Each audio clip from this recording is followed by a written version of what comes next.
Craving real advice?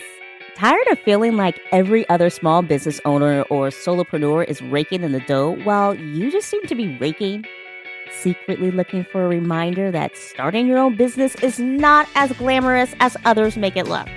Whether you're looking to change the game in your relationships at home or at the workplace, you've come to the right place. My name is Ray. I went from corporate America to running my own small business to becoming a solopreneur.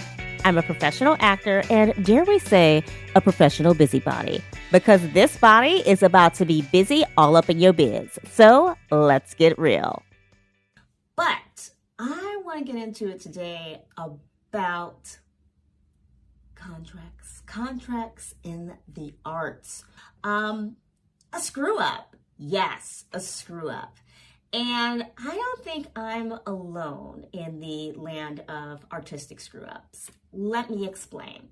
So, as an actor, it is very common in the industry to be told that in order to get big roles, you gotta get out there and you gotta just get working, right? So you've probably heard of a lot of big name talents who have been doing interviews saying things like, I went on 1,000 interviews before I got, 1,000 auditions before I got my first big role.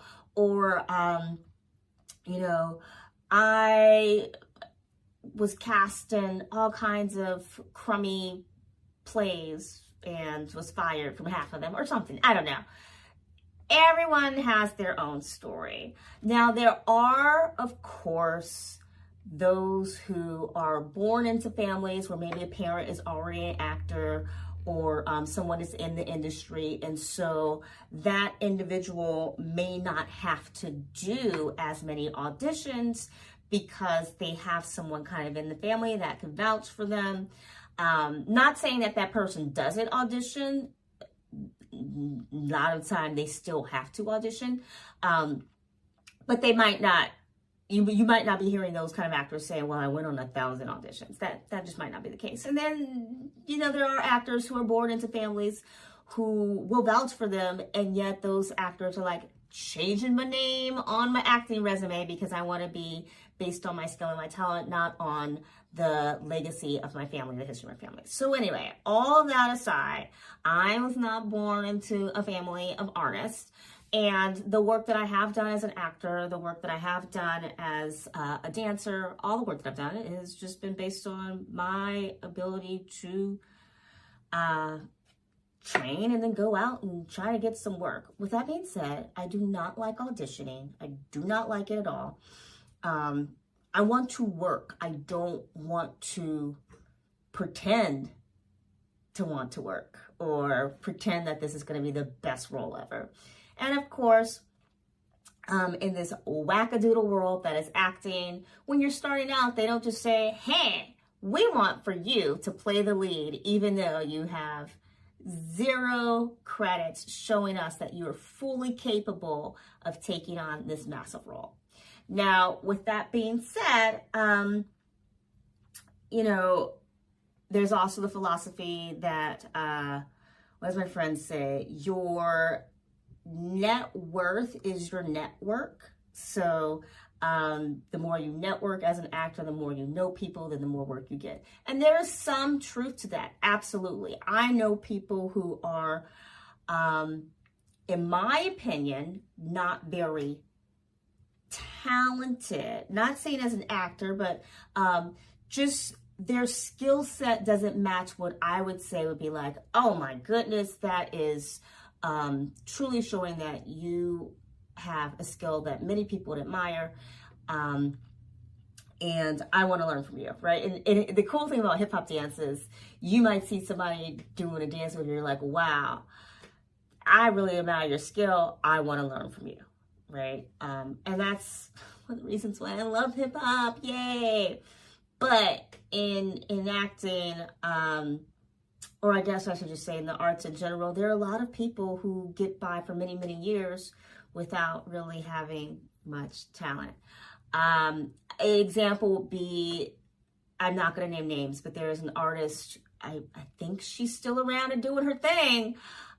She certainly was about 4 years ago, who gosh, for many years, maybe like over a decade, had built a brand around which she defined as extreme yoga, I think. And she also tried to say it was contortion. It was not contortion, and it really didn't qualify as yoga. It was really just like, hey, you have done yoga to the point where you have now, you're now disjointed, basically. You've now kind of knocked your shoulder out of its appropriate place, and your hips are no longer aligned the way they should be in a healthy manner. And so while from an audience perspective, it was shock and awe, like, oh my gosh. From a producer perspective, I had some discomfort with it, given that this is someone who is seeking to have their claim to fame or 15 minutes of fame, however you want to say it, through doing really harmful things to their body. And it's their body. They can do whatever they want. But I didn't really want to partake in it. And yeah, personal decision to be like, oh, I can't hire that person anymore because it just doesn't feel safe, right? And so all of that aside, for actors, when you, and keep in mind that in acting, you're pretending to take on certain roles or to be certain people, you're taking on certain roles. Actors have to decide what level do they want to go to in order to play that role. How much of our own personal beliefs do we have to set aside in order to play that role? You know, to play the most convincing drug addict, do you have to be a drug addict? You know, on a side note, it's really interesting that where we are in society today, at least in the US, there's all this talk about being authentic and not taking parts from others. I remember trying to have a discussion with someone about what's crossing the line in terms of being an actor playing a part that they don't, for a community that they don't identify with. So a male actor playing a trans woman, right? Is that okay, or is that not okay? And this kind of idea that, well, this actor is taking away the part from someone else. And I'm of two minds. Is that actor taking away the part from somebody else? Did the producers go around and say, we want to find someone who was a part of the trans community for this role? I don't know if they did, right? Did the best person for the job get the part? I don't know. I have no idea. I have nothing known about that whole casting process. But it brings up this big idea of authenticity and true representation. Now, when you look at, say, the role of Cleopatra, right? This Egyptian queen that has been played in Hollywood by non-Egyptians for many, many years.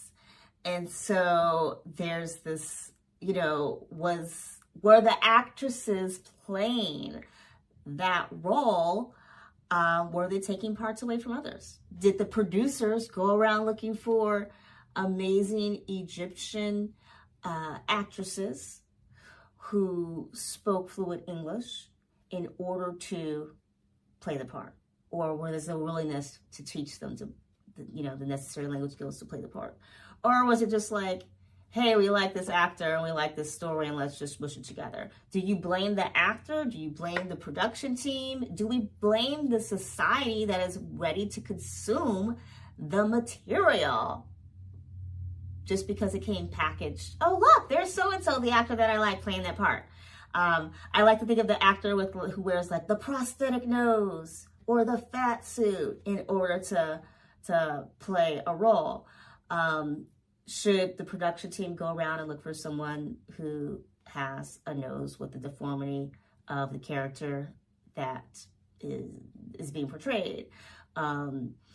Does casting go and look for someone who is obese or Do we say to, if it's like one of those transformational things, right? Do we say to the actor, hey, you got to gain a lot of weight in a very unhealthy way in a very short limited time, because we're going to need you to also lose that weight so we can do the before and after shots. Like, the acting world is so weird. Okay, I think I've made my point on that. So many questions, you guys. I have so many questions, deep philosophical questions surrounding acting and my role in this industry. Okay, but all of that's for another day, because we're here to talk about my screw up. And my screw up is, look, I've made the point that actors, especially when they're starting out, are told to go and just get a lot of work. Just work. And you will hear working wealthy actors say, you do the role and you kind of forget about it. It could be years till the movie comes out, and so you just move on to the next role. You keep working, right? Got it. Good. Now, I am not new to acting. I've been acting for quite some time. With that being said, you keep working, you keep moving on.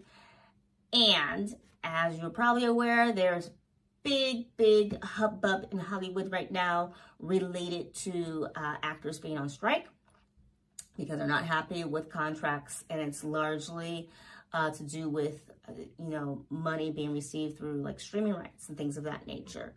And if you don't know anything about that, I recommend looking up. There's a lot of really good YouTube videos. I'm kind of hesitant to, I prefer to just get like the neutral information and not like listening to big corporate CEO person or union representative, going off. Both parties have something, they're fairly strongly held viewpoints and are biased. So there's a really good piece in the New York Times that maybe I'll be able to link to for you. I don't know. I might. But all the same, what did I do? Well, a couple years ago, I guess maybe for 2019, I went and auditioned for a role in a film. And I had some negative feelings about doing a low budget film. Look, background work, you're in the background, right? You might not get a line. You're probably not going to get a line. Maybe you will, but you're really in the background. You can only do so much of that before you have to decide, well, is that my role as an actor? Am I just a background actor? Is that what I want to do? With that being said, I had a very negative experience with another director producer for it was a class project. They had to do TV camera setup. I really liked the material. I thought my performance was good. I had a great time working with the other actors. It was amazing. And years go, time goes by and I'm like, where's my footage? Because if you're either getting paid, you're getting credit and percentage. Deferred pay is something also like we'll pay you when we get paid kind of thing. Or you're getting footage. Those are kind of, we don't just do it for the love of acting. And that is something that has been pushed for years. Like, oh, you do it because you love the craft.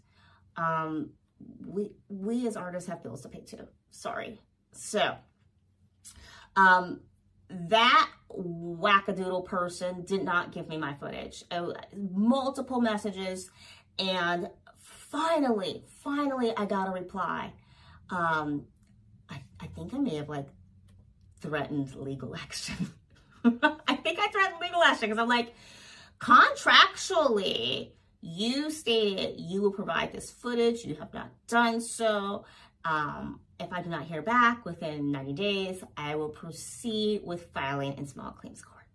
Yeah. And I got a reply. I am so sorry. What did she say? She said that she had been in a car accident and suffered severe brain trauma. So she was offline for a while, but she actually did send my footage, and all the other actors got their footage. So she's not sure what happened to mine. But, and I don't even remember what it was, just this long, rambling email. I'm like, what the? I mean, if you don't have the footage, just say, I don't have it. And if the other actors have theirs, and you swear you sent mine, why can't you just resend it? Or be like, oh, why don't you just call this other actor because he has a copy? I mean, this email was just all over the place. I was like, oh my goodness, this woman is just garbage, and never again. Never again. So here we are, a few years later, I'm working with someone else who has ties to this big name school in New York City. And I really liked the director. I liked the director. I was honored to be cast in the film. It was I'm not going to say much about the film because it hasn't been released, and I wish all the best of luck. This has nothing to do with their film. It has to do with contracts. And so we shot. I actually wound up playing two characters, two different scenes, and I was really impressed that the production company would send out little updates, here's what's happening, especially with the film industry being shut down for a while, right? Given to what was going on health-wise throughout the world. I appreciated that they sent out messages. So anyway, I did send a message. I think I sent a message at one point saying like, hey, any idea? I don't know. Maybe I did, maybe I didn't. I think I did, but it's been a while. So I get this message, right, from the producer. Now, I should point out, I have producer things. I've produced many, many things. I write contracts all the time. I read contracts all the time. And so I just have to say that when I signed this contract, there was either this immense feeling of trust or an immense feeling of desperation, right? You want to trust the people that you're working with, and you want to trust that they have your best interests in mind. And when it's something that is a small project, you kind of don't want to have to feel like an a-hole by saying, I'm sorry, but the terminology here is just not to my satisfaction. And I think we're going to need to change some things if we're going to pursue moving forward. Especially since that can feel like just an opportunity for someone to be like, whoa, we're just going to go with someone else who's a little easier because we don't have time to run this by a whole bunch of lawyers just to have you do, 5 minutes or something. So anyway, I signed this stupid contract, and there were things in here like production company to license insignees and successors and interests, all rights of every kind and character in perpetuity in and to the actor's performance, appearance, likeness. So, and that is at the top.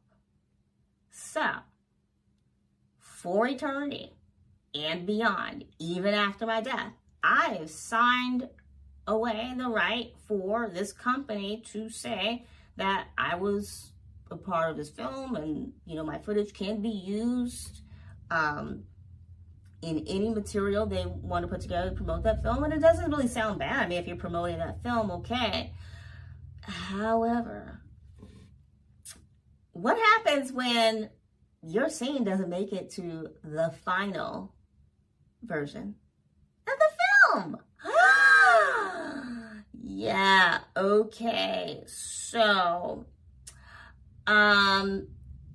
the company does not have to credit me, but they did say that they would, and that the contract says they don't have to.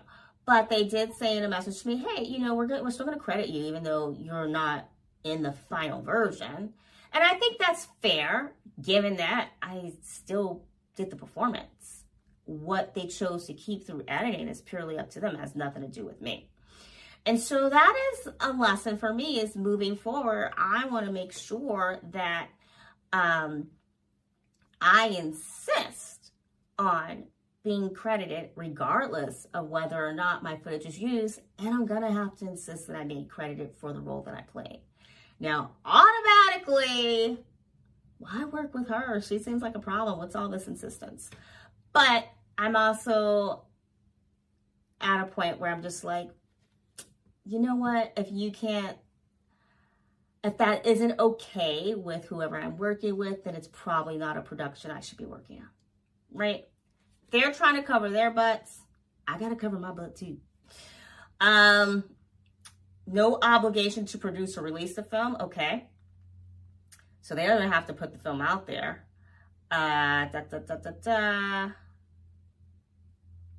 Okay. Let's see here. Okay, no restrictions on number of times the I'm mentioned in the film. Okay, whatever. So, right off the bat, I have 0 rights. So I get this email saying you have to respond by such and such a date, and we just want to make sure you still want to receive your footage. Why are you asking if I still want to receive my footage? It's just kind of weird to me. And just know that we're gonna credit you as such and such. Okay, so they're no longer attaching the names of the characters that I played to my being listed. And I was like, that's a little weird, but according to that contract, I don't have any rights. So you get to say how I'm listed. Okay, that's fine. But the thing that got me was they said that they will only give me the footage when they feel it is safe to do so. And I'm just like, well, what does that mean? What is it? Safe for who? For what? I don't understand. And so I sent a reply like, hey, can you provide some clarification around what does safe to do so mean? And so this is what my brain is thinking. My brain is thinking, if I'm someone who was about to like post on social media, look at me, I'm in this film, you know, and the film hasn't been picked up by a distributor yet. And then the distributor sees this hashtag that mentions this film, and the distributor's like, wait a minute, these actors that are mentioning this film, these actors are known for being haters of penguins, and that's we can't have our company be associated with penguin haters, so we're not going to take up your film. I get that. I totally get it. And so that's really kind of like the only thing I think of, like, what's not safe? You know, the actor who winds up just becoming a problem later on. They do an interview where they're, I don't know, murdering carrots during a talk show interview or something. People are like, that actor is out of control. They must be on tons of drugs or something. And that actor is like blacklisted and banned. Oh, well, I can understand. Film does not want to be associated with that actor because then they're not going to get the distribution that they need. I get it. But I said, hey, just what are the safety concerns? Because the only thing I wanted to use this for was my reel. And if you're not an actor, then the reel is what actors use to say, hey, here's a little example of the fact that I have worked, and these are examples of bodies of work. And so I get this message back, just kind of saying, we said we'll give you the film. Because I said, can you send me a copy of my contract? Because I was like looking all over for it. And anyway, so I found the language surrounding when I would get the footage was very vague. I found it strange that suddenly I would no longer be credited with the names of the characters I played. And this film was shot over many years, so there could be a lot of actors whose scenes ended up on the cutting room floor, and they probably just like, why would we bother like mentioning all these characters that just didn't make it into the movies? So let's just all do it this way. I get that. Um, but I also felt like, well, I have the right to ask some questions here. I just want some clarity because it's already been a few years. And the way this is written, it could be a few more years. I have no idea. So I really was not happy with the response I got back from the producer, basically telling me, well, you should have a copy of your contract, but here it is. Really? Thanks. Thanks, Mom. I do have a copy of my contract. I never said I didn't have a copy. I said, can you send me a copy? There is a difference. I had also asked specific questions around safe, around usage, and what kind of timeline expectations. Are we looking at this year, next year, 5 years? Because I don't really know. And these are legitimate questions. And the response I got seemed to just be like, look, we're working on it, we'll get back to you. And I thought, no. That is not okay by me. And so, do I have any kind of legal ramifications? No. I signed away my rights. I have zero legal ramifications. But it was a nice lesson to me to say, okay, figure out how much time figure out what you want from a contract. Figure out how much time you feel you deserve in order to review a contract. Because a lot of times, certain agreements are given on set. And I remember getting an agreement on set for this production. When I checked my emails, I found the call sheet.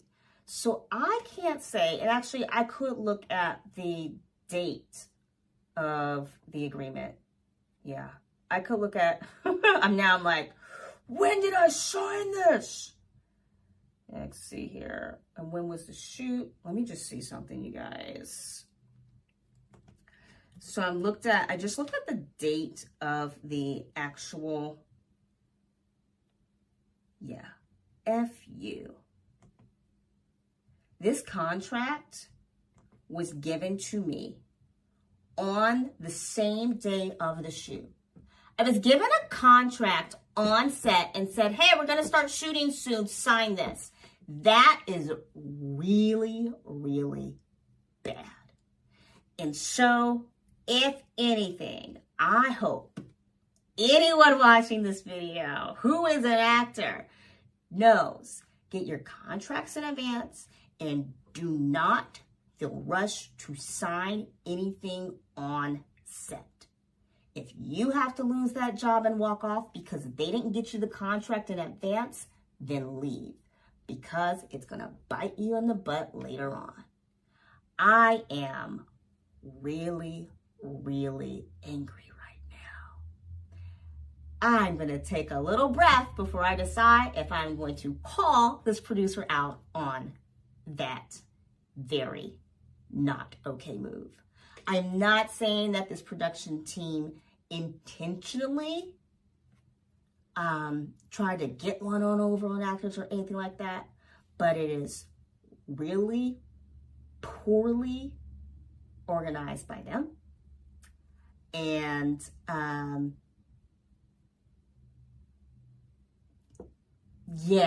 really poorly, or if it was a mistake, it's a really, really bad one, because now we're in positions like this.